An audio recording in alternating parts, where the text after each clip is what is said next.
This is the dog now I rescue. I don't know her name, but I just call her Marimar. I don't know. This one's the dog. I just try to save her. Now here, I'm here now in the vet, in what they call this Camellia Homes. We try to heal his eyes. Like the eyes, look. The eyes is a little bit dripping. I don't know what's going on this dog. We try to rescue this dog. We are in the vet. We try to give some medicine for her. Yeah, this is the vet. Pwede bang maakunin ka dito sa labas? Yung vet, animal. This is animal vet. They had a grooming also. Yeah, this one. Yeah, this one.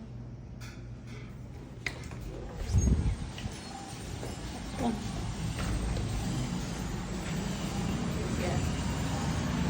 Pinigamit natin ang aso.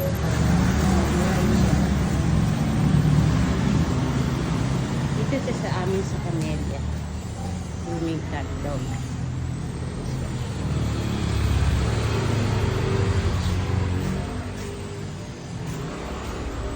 So tayo, silipin natin. We get inside here.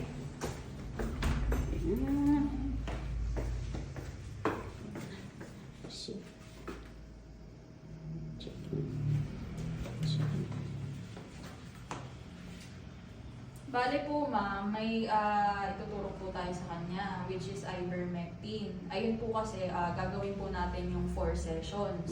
4 to 6 sessions po, most probably makaka 6 sessions siya. Kasi yung ivermectin po para sa galis niya.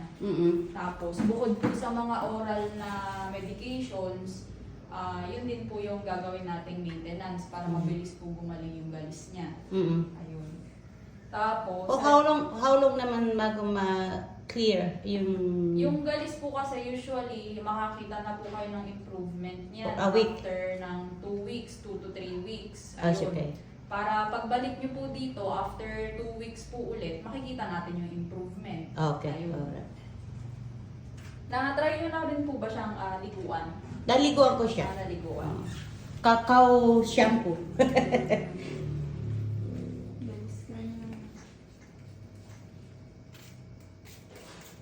Try to save her for the harm in the street. And try to vaccinate it. And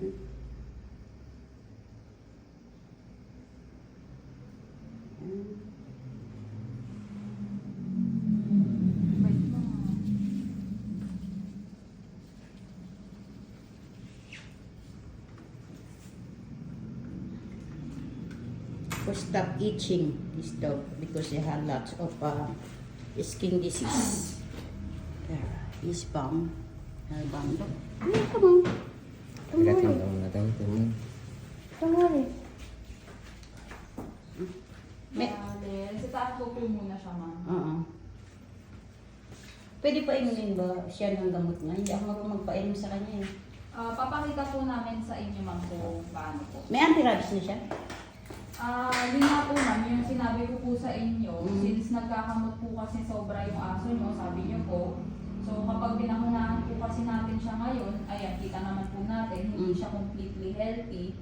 So, ang mangyayari po kasi, pwede siyang magkamot lalo. Tapos, if ever po kasi na, yun nga, kulang yung history niya, tapos kita naman po natin, hindi siya completely healthy. So, syempre, may mga side effects po kasi yung vaccine na iniiwasan natin. Ever. Ayun.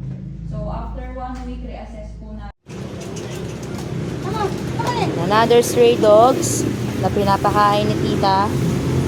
Nandito kami sa tapat ng All Homes. All day class. Ay, all day pala. All day grocery.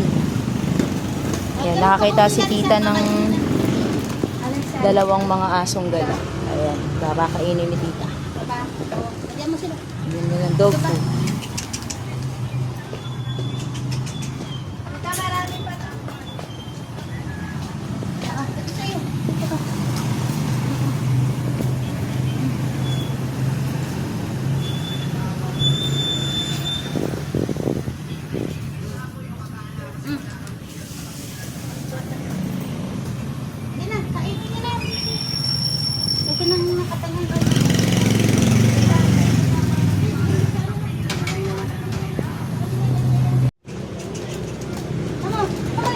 other stray dogs na pinapakain ni tita.